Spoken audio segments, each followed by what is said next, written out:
Un lungo post contro Elena, la sorella di Giulia Cecchettin, che fa finire sulla bufera il consigliere regionale Stefano Valdegamberi. Lo storico esponente della Lega, ora il gruppo misto, usa parole pesanti per commentare una trasmissione televisiva in cui la ragazza è intervenuta dopo l'omicidio della sorella.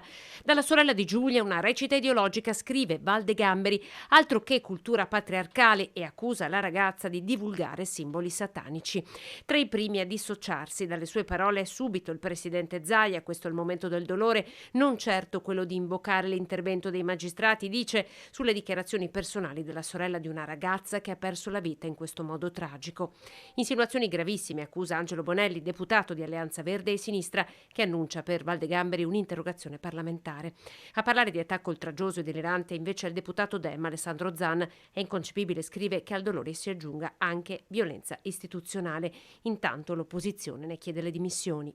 Penso che questo consigliere regionale stia utilizzando in modo inopportuno la sua carica, la sua posizione di potere, e ritengo che non dovrebbe occuparla. Valdegamberi dovrebbe dimettersi e noi siamo tutti stanchi di commentare e di sentire queste cose. Un commento di non condivisione di dichiarazioni che minimizzano la responsabilità personale dell'omicida per cercare una responsabilità nel presunto modello patriarcale. Non pensavo suscitasse una tale violenza di reazioni.